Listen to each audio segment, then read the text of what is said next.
현지에서 아랍군을 위해서 일하고 있는 너희들은 본연의 임무에 충실하라.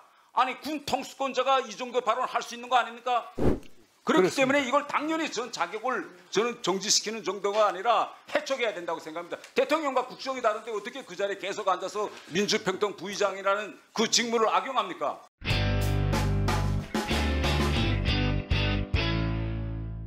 네, 저현동 차관님. 네. 제가 이렇게 한번 좀 질문을 해볼게요.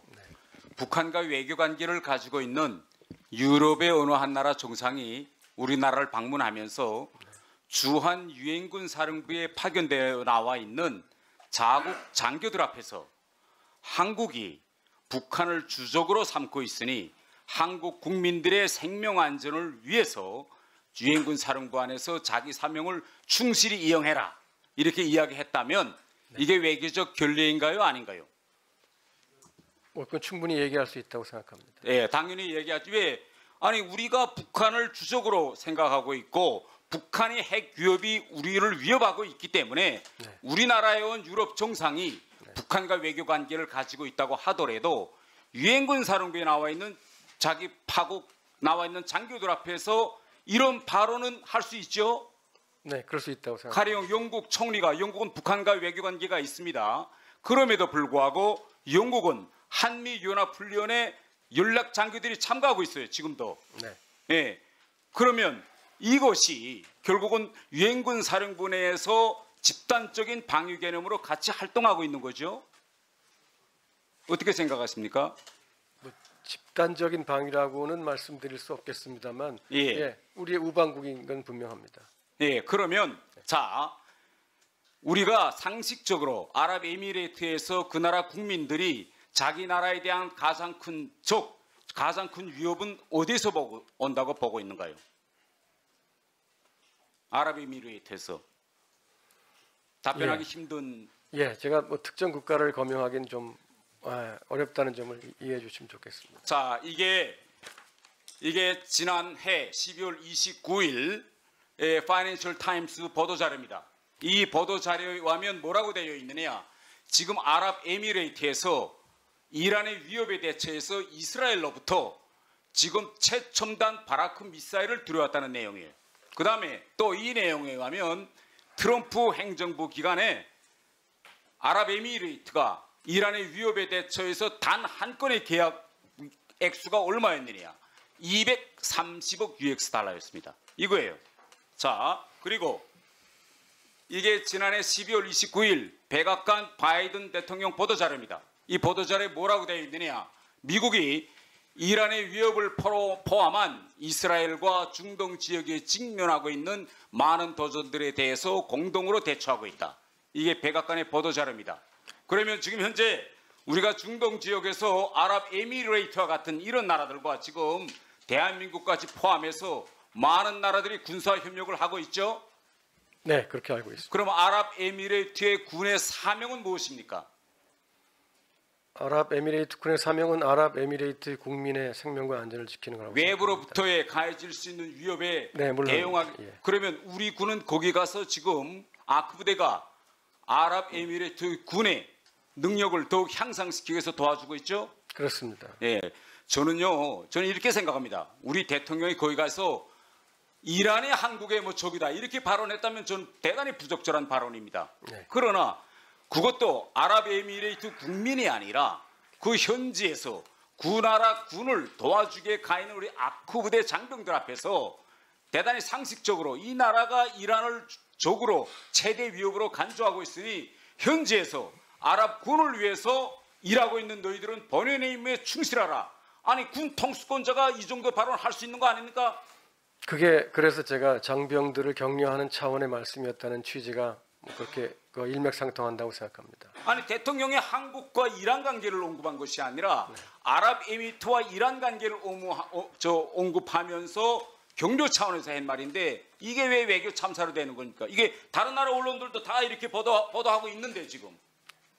그래서요 저는 이겁니다. 이걸 가지고 오히려 우리가 국내에서 이 갈등을 만들고 이란과의 관계를 파괴하는 것이 저는 오히려 더 심각한 한 이란 관계를 해야 하는 행위다. 저는 이렇게 생각하는데 저의 네. 생각에 동의하십니까? 네, 의원님 말씀에 공감합니다.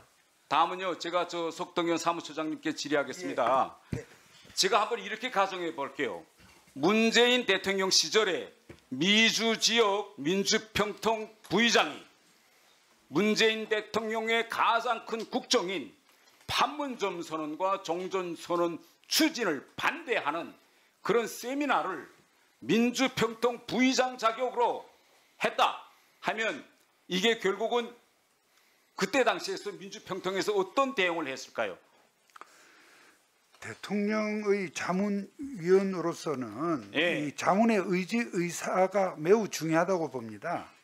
말하자면 그렇죠. 이게 민주평통은 우리 예, 대통령 자문기관이죠. 예, 자문기관으로서의 의지 의사가 없어 보인다면 그 자문위원 직책을 유지하는 것이 쉽지 않았을 것으로 예상됩니다. 저는 당연히 그때 당시 우리가 역으로 생각해 보자고요. 네. 문재인 대통령 시절에 문재인 대통령이 하얀 판문점 선언, 정전 선언 반대한다고 민주평통 부의장 자격으로 그런 활동 인원을 모집하고 이런 거 했다면 저는 그때 당시 전 당연히 직무 정지가 아니라 전 해촉했다고 생각하는 사람입니다. 저는. 예. 그리고요. 지금 이거 아까 저 사무처장님께서 답변하시는 거 제가 들어봤는데 이번 사건의 본질은 K-PAC라는 회의에서 무엇을 토의했다. 이게 본질이 아닙니다. 개인 자격으로서는 얼마든지 해요. 우리가 문재인 대통령 시절에 저 같은 사람도 정전선언, 판문점 선언, 추진, 반대 개인 자격으로 얼마든지 했거든요. 그런데 지금 이 사안의 본질은 뭐냐. 민주평통 부의장이라는 그 직책과 K-PAC 의장은 이 직책 둘을 활용해서 지난번에 민주평통 부의장 직책 이름으로 그 지역 협의회 회장들한테 메일 보내고 인원 보고하라고 하고 아니 이게 자기 직권, 직무 이거 남용 아닙니까? 그렇습니다. 그렇죠. 그렇기 때문에 저는 이거 직무 정지에서 끝날 것이 아니라 9번 같은 경우는요. 9번이 개인 생각이 있을 수 있습니다. 미국 시민권자고 자기 생각, 종전선언을 지지하는 자기 생각과 윤석열 대통령의 국정 철학이 다르다면 저는 당연히 자진 사퇴하고 나가야 된다고 생각합니다. 뭐 때문에 있습니까 그 자리에? 예, 공감이 되는 말씀이시고요. 하여튼 개인적으로 대통령에 대한 자문의 의사가 아주 희박해 보이는 그런 상황에서 저희 사무처나 수석 부의장으로서도 굉장한 고심을 하고 있고 이러한 점 때문에 부의장의 역할을 이렇게 수행하기가 어렵다고 한다면 이 부의장의 신분을 계속 유지할 수 있을 것인지 이런 부분을 지금 저희 법상으로는 부의장의 신분을 직접적으로 다룰 수는 없으나 자문위원을 해촉하는 그러한 방법으로 직을 면하는 그러한 절차가 있는데요. 그걸 위해서 다음 운영위원회 때까지 저희들이 잘 검토를 해서 운영위원회에서 결론을 내릴 작정입니다. 예, 일부만 좀 주십시오. 예, 저 사무처장님 그래서 저는 이번 사건의 핵심이 자꾸 지금 삐뚤어 나가고 있어요. 지금 K-PAC에서 카팩에서 무슨 해를 어떤 문제를 다뤘냐 이게 기본이 아닙니다. 그렇습니다. 본인이 윤석열 정부 시절에 민주평통 미주지역 부의장이라는 그 직무를 악용해 가지고 이런 해를 한 겁니다. 이거. 그렇기 그렇습니다. 때문에 이걸 당연히 자격을 저는 정지시키는 정도가 아니라 해촉해야 된다고 생각합니다. 대통령과 국정이 다른데 어떻게 그 자리에 계속 앉아서 민주평통 부의장이라는 그 직무를 악용합니까? 예, 빨리 조치를 취해 주세요.